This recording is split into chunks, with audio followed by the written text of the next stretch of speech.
So when the Hindus speak of the creation of the universe, they don't talk about the work of God. They don't call it the work of God. They call it the play of God. When you really break it down all the way, when you go to the granular level, the nature of God or spirit is play. And we are of this same God stuff. We are of spirit. The word play actually springs from the ancient meaning to tend to rejoice, and to be glad, to take care of, and to cultivate. That's what play is.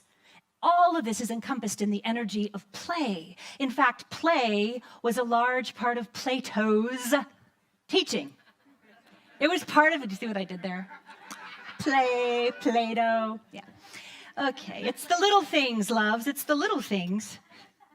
So Plato was totally into this. The ancients understood that if children play, that is where they learn. Plato taught this. He taught that the activity of play was the best way for children to learn and the best way for adults to learn. In fact, he believed it was the only way to discover new truth. Play was actually central to the Socratic method, learning through dialogue and robust questioning. The Jesuit theologian Hugo Ronner describes play as our participation in the divine. Play is a way in which our spirits return home to God. In play, we take the invite, but some things along the way. Certainly here in the West, as we grow out of childhood, we often forget the importance of play, and we become quite serious about things, don't we? Quite serious, especially ourselves. We become very serious about ourselves, and this is a human tendency, one that, if not checked, can actually hinder right now, and I acknowledge that it is a lot.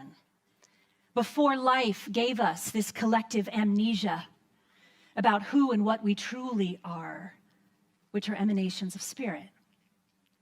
We are here, my friends, to dance with God, to dance with spirit, to dance with love. We are here to turn the eye of our soul to the good and the true.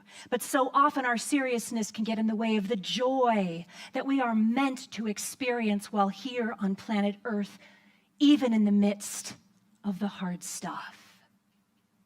Throughout the ages, Zen masters, Taoist sages, Hasidic and Christian storytellers, they all knew this. They reminded us not to take ourselves too seriously. The metaphysician and great teacher Ernest Holmes said that he did not take himself seriously. He came right out and said, I don't take myself seriously, but I take this teaching very seriously. There is a difference. All of the teachers across time emphasized the spiritual practice of play. The great 20th century philosopher Martin Buber said, play is the exaltation of the possible. When we play, we are igniting what is possible for us, for our communities, and for the planet.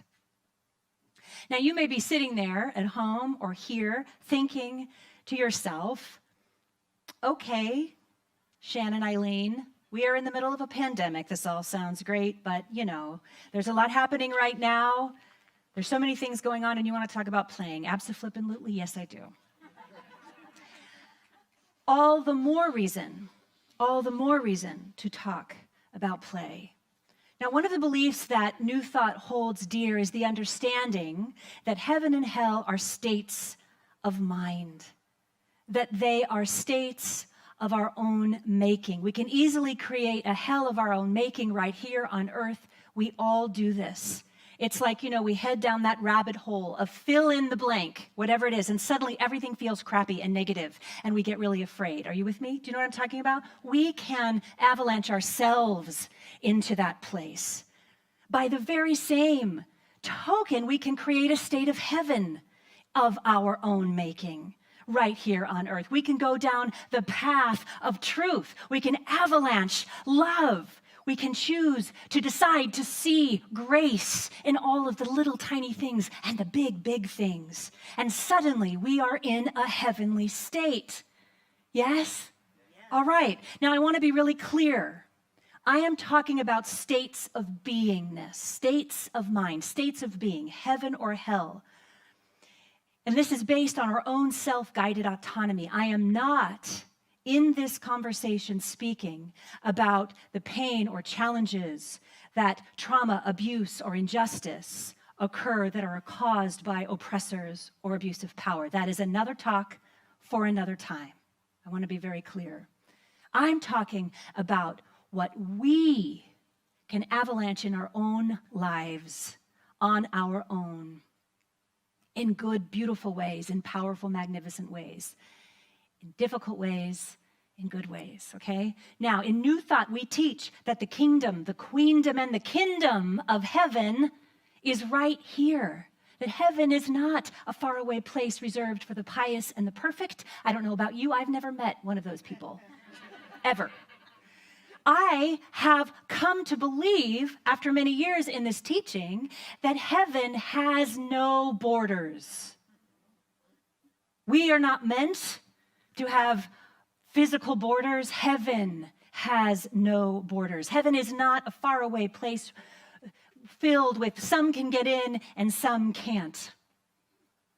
I believe that heaven is also very much on the other side of life, and it is right here. Heaven is a both and. Isn't that wonderful news? Heaven is a both and. And heaven is at hand. Heaven is our birthright right now. It is our birthright right now. I'm going to say that again. Heaven is our birthright right now, where we are. Amen. Right here. Now, you may be thinking to yourself, okay, heaven on earth sounds like a nice option. Cut to the chase, Shannon. I hear you. I get it. Here is how I want to connect this. There's this beautiful story in the Christian scriptures when the disciple of Jesus asks, who is the greatest in the kingdom of heaven? And in response, Jesus calls a little child over.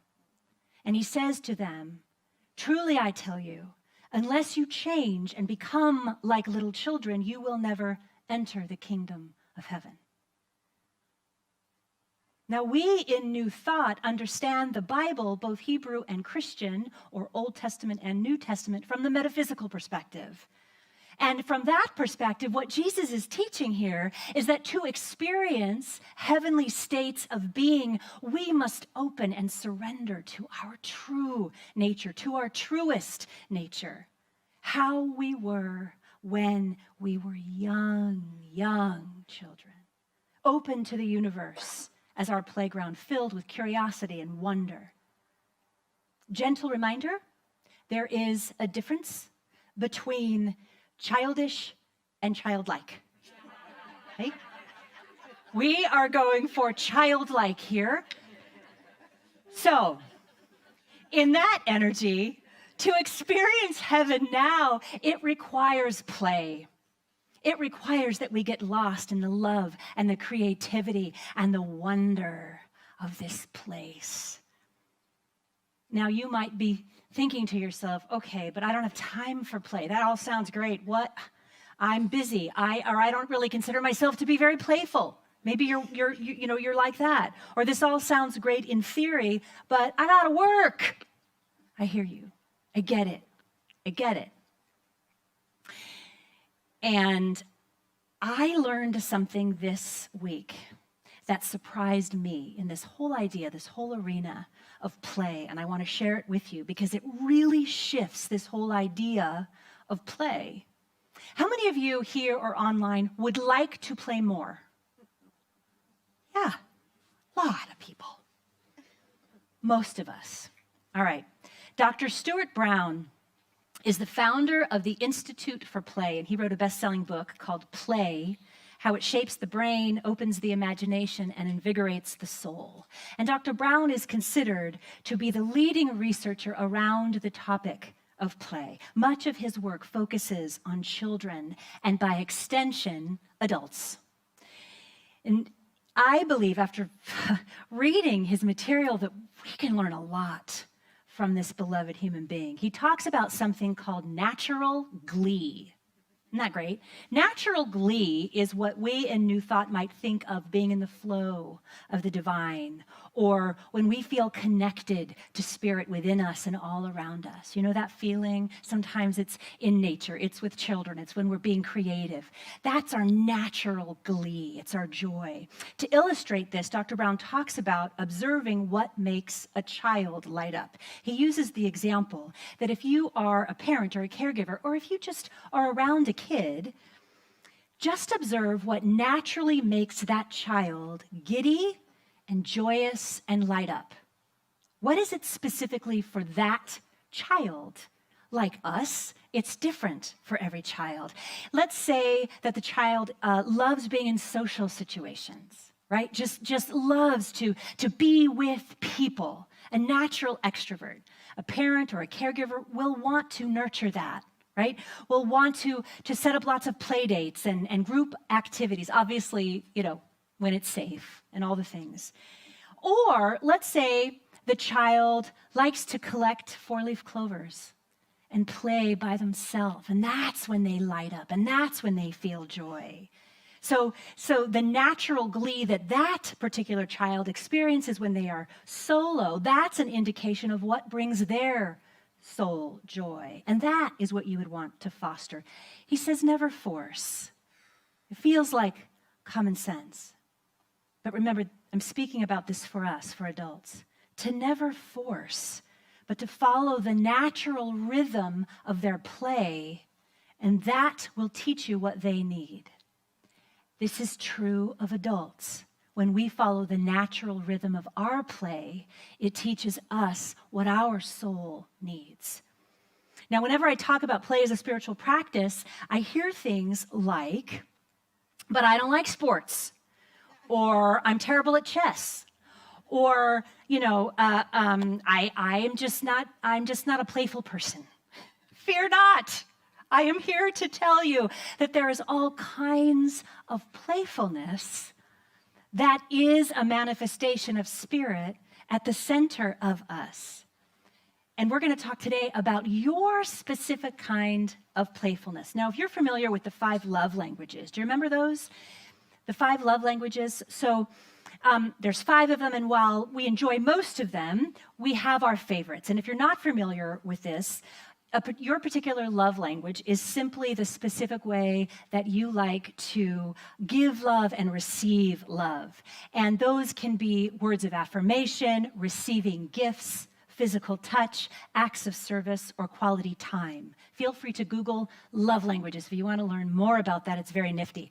But just like learning your preferred love language and how that supports you and your relationship to yourself and others, Dr. Stuart Brown developed over his years and years of research something called your play personality.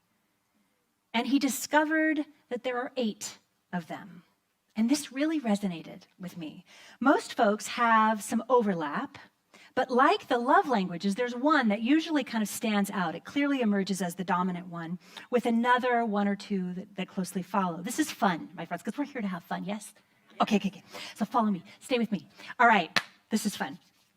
I'm going to read these for you, and I'm going to give a description. And as I read them, just consider which one you resonate with, or maybe it's a few. After I read them, I'm going to ask John to go ahead and put them up on the screen so you can see it. So I'm just going to read these, and and this is the fun thing too.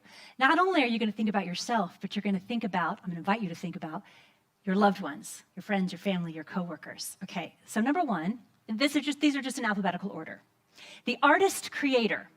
You love to make things, something beautiful, something functional, or even something silly. You may never show anyone your creation, but the intrinsic joy found is in the act of creating.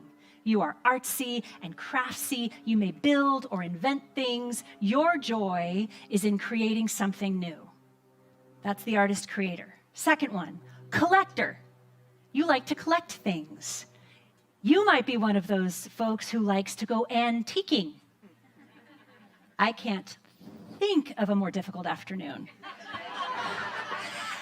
But now I understand, and I can celebrate you collectors. So you may actually travel the world. You may travel the world collecting cultural experiences, or you may surround yourself with objects like clothing, equipment, or memorabilia. You may own interesting objects, like the latest technology gadgets, or maybe a collection of teapots. That's the collector. And for you, collecting is play. That is your form of play. You may be a competitor. You love competition of any kind. You like specific rules and playing to win. You feel exhilarated when you are competing in any area, and you don't even necessarily have to play the sport. So the competitors are the folks who wear all the team colors and show up with that big finger thing. That's you. That is your form of play. Or you may be a director type. The director types enjoy organizing and planning events. You love being the one in charge of planning out what everyone will do. You are the quintessential party planner. I need your phone number. So for you, play revolves around organizing the intricate details of a social outing or an event. Then we have the explorer. You love to explore new places or gather new experiences through research or diving into different points of view. You may also explore your feelings through music or movement. You may be a travel bug. You love exploring new places, maybe new foods, art, or literature. This brings me to the joker. Your play always revolves around some kind of fun nonsense. You love to tell jokes. You are in charge of the puns in the room. You can be a practical joker. Hello, sweet husband. You will often liven up a situation and establish connection through shared laughter. You folks are the ones who are responsible for all those cat videos. All right. Bringing up the end almost here, the kinesthete. You feel playful when you are moving, whether that's through athletics or yoga, hiking or dance, any kind of movement. And, you may like competition, but as a kinesthete, the goal of these activities is just movement. Pure enjoyment of movement is your form of play. And finally, the last one is the storyteller. Your play focuses on imagination. You may love to perform. You may love to write. You immerse yourself in literature and movies. Stories move you. You enjoy feeling the emotions of the characters, whether imagined or real. You learn and you teach primarily through storytelling. Y'all thinking about it? Okay, John, would you please put them up on the screen? So much fun. So now you can kind of look and see. Where do you lean? Where are the few? Where are the few? Artistic creator, collector, competitor, director, explorer, joker, kinesthete, or storyteller. Think which style of play, or maybe even your top 3, resonates with you the most. Which description brought you the most joy when I was sharing it? Artist, creator, collector, competitor, director, explorer, joker, kinesthete, or storyteller.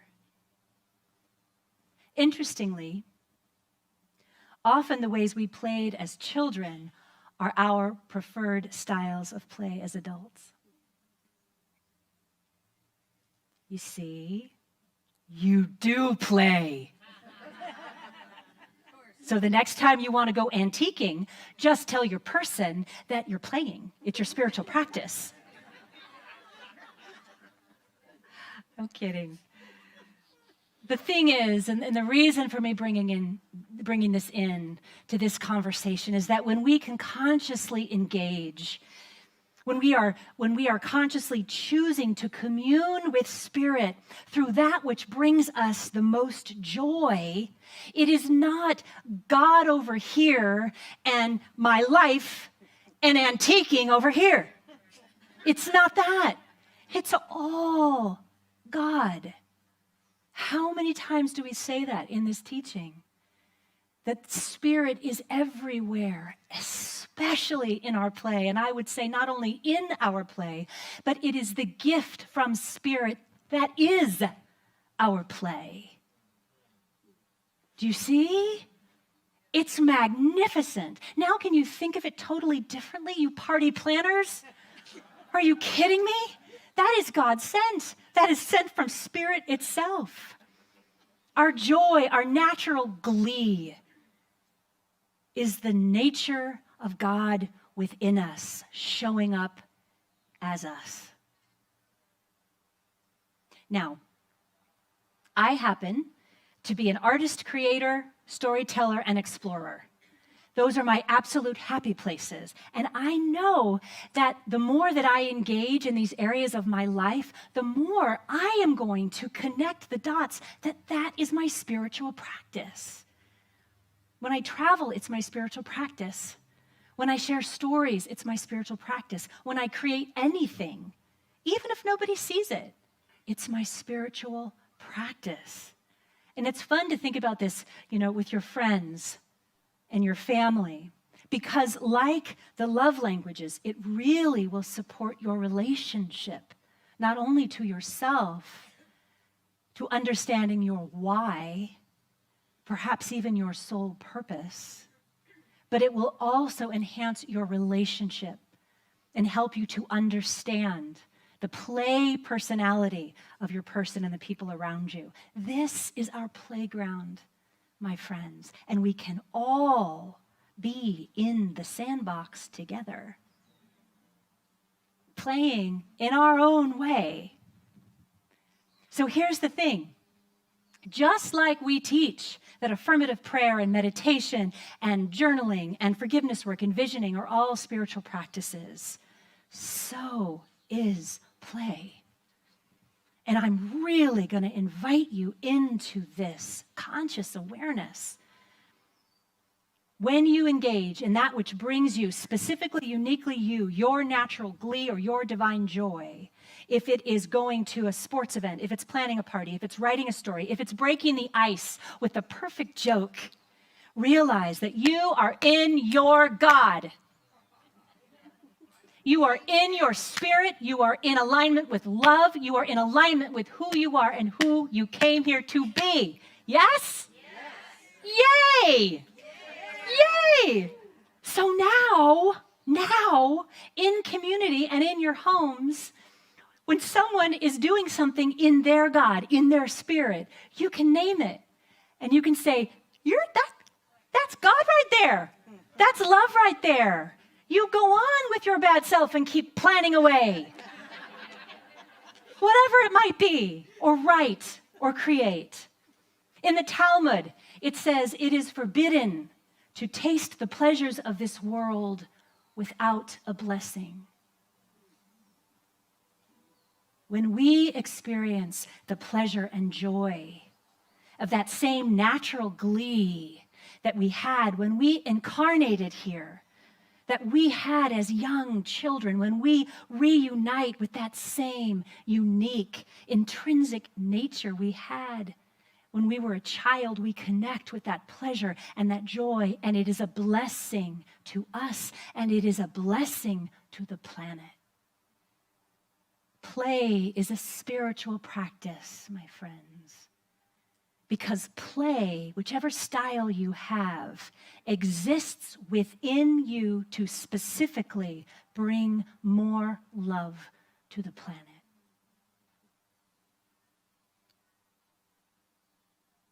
So, now that you know your play personality, I invite you to bring your full self to it. Bring your full consciousness, your full awareness, and your full self to it. When you are engaging in whichever play personality you are, whatever that is for you, I invite you to take a moment, to take a breath of gratitude, recognizing in that moment your specific, magnificent style of play is a gift from the divine, and it is meant to be expressed and shared. Play is a holy thing. Enjoy it. Thank you.